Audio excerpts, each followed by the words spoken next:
Esto es un preámbulo muy interesante, por cierto, para hablar en términos particulares y generales con Francisco Rivas. Le recuerdo, Francisco es director general del Observatorio Nacional Ciudadano. Francisco, te saludo como siempre con mucho gusto y mi agradecimiento que estés con nosotros. ¿Cómo has estado? ¿Me escuchas, Francisco?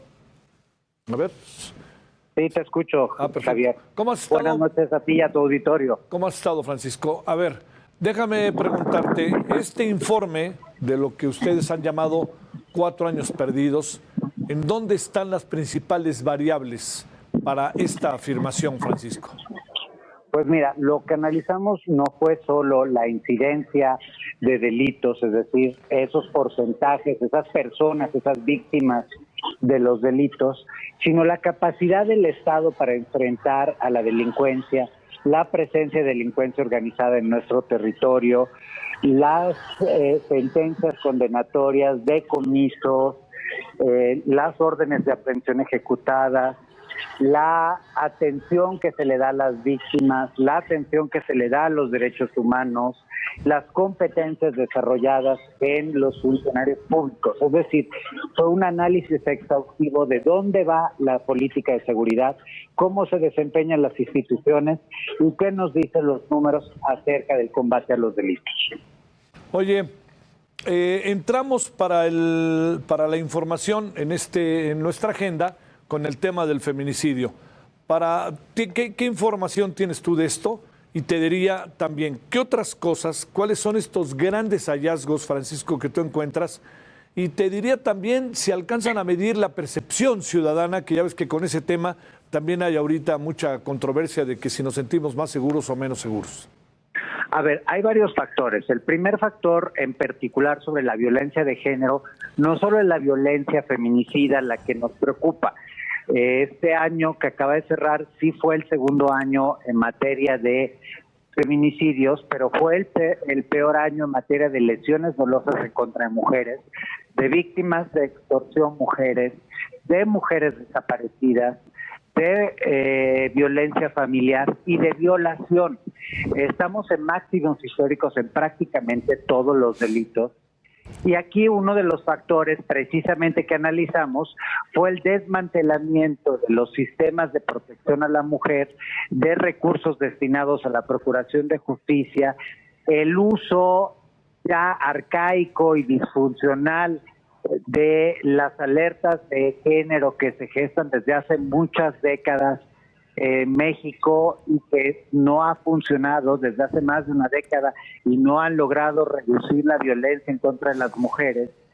Y esto pues se conecta con los otros grandes problemas. Es cierto que la estadística nos arroja una disminución de las víctimas de homicidio de aproximadamente el 7% si comparado con el año pasado, pero la realidad es que en este sexenio ocupa 4 de los 5 peores años en materia de violencia homicida. Ajá. Y eso sin considerar que en este sexenio, en 4 años de esta administración, han desaparecido más de 50,000 personas, es decir, más personas que en el sexenio de Calderón y Peña juntos.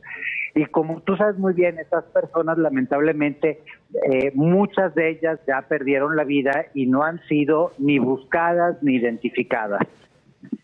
Ahora, la pregunta aquí es, ahora que está de por medio este juicio en contra de Genaro García Luna, ¿qué tiene que ver de alguna manera, Francisco, con una estrategia de seguridad? Uno supondría que con todas esas experiencias la estrategia cambiaría o tendría variantes. ¿Nos han servido de algo este gobierno con la estrategia que ha presentado, el tema de la Guardia Nacional, una mayor presencia de las Fuerzas Armadas, una mucho mayor presencia de las Fuerzas Armadas? En esta parte te preguntaría, en estos 4 años, ¿qué conclusiones sacan sobre ello? Pues mira, en cuanto a la estrategia de seguridad no ha habido un cambio, hay un cambio discursivo, pero el presidente afirmó hace ya 3 años y medio que no estamos en guerra. La verdad es que, pues, si no estamos en guerra, estamos en una paz muy violenta. Y eso es debido precisamente a que desde el Plan Nacional de Desarrollo, la Estrategia Nacional de Seguridad, hay deficiencias en definición de qué delitos se van a atender y cómo se van a atender. Por otro lado, tenemos un problema sustancial en términos de la falta de acciones y la falta de cumplimiento de ciertos aspectos, incluso normativos. Tú sabes que hay 5 planes sectoriales para atender la violencia social, la protección del territorio nacional, etcétera, etcétera. A excepción de el Plan de Seguridad Nacional, que no ha sido presentado y que tenía que haber sido presentado hace 3 años y medio, la realidad es que los otros programas apenas se publicaron el pasado 5 de diciembre.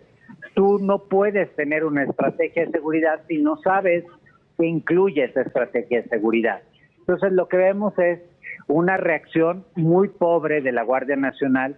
Por ejemplo, el año pasado la Guardia Nacional no llegó ni siquiera a 1,400 detenidos en todo el año. Y eso a partir prácticamente de situaciones de contingencia, de flagrancia de delito y no de una investigación. De hecho, como detenidos por investigaciones solo se reportan 17 personas. Esto ni siquiera el peor de los municipios del país lo tiene. Sí. Y estamos hablando de la institución de más de 120,000 elementos. Una Guardia Nacional que a la fecha carece de un plan rector de profesionalización, que carece de mecanismos de evaluación, los integrantes carecen de los certificados policiales, del control de confianza, y por ello pues no saben ni siquiera manejar las patrullas, y sabemos cuántos accidentes han tenido, y accidentes mortales incluso, porque carecen de esa formación que tenía la Policía Federal, con todos los defectos que tenía la Policía Federal. Sí. Y nada más para cerrar con un dato importante, en 4 años la Guardia Nacional ha acumulado más denuncias de derechos humanos que la Policía Federal en 10 años de vida. En buena medida, ¿será que la Guardia Nacional la integran fundamentalmente soldados integrantes del Ejército Mexicano? Lo pregunto. Y para cerrar, otra pregunta. ¿Qué piensas, Francisco, de los 6,060 integrantes de la Guardia Nacional en el metro del sistema de transporte colectivo? Pues mira, ese es un muy buen ejemplo de cómo la politiquería pasa por encima de una política real de seguridad. Si tú comparas o analizas dónde está distribuida la fuerza de Guardia Nacional, no se relaciona la presencia de la Guardia Nacional con la presencia de grupos delictivos ni con índices delictivos.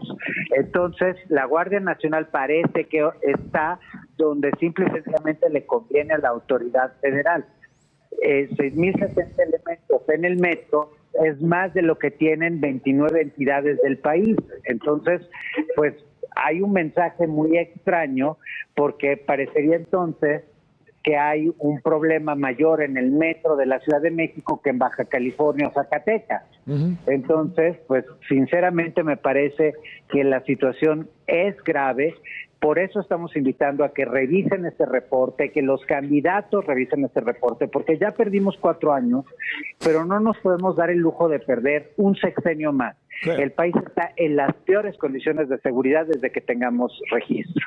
Francisco Rivas, director general de Observatorio Nacional Ciudadano. Francisco, gracias, buenas noches. Gracias a ti, Javier, un abrazo, y los invito a que descarguen gratuitamente el estudio en www.onc.org.mx. Gracias.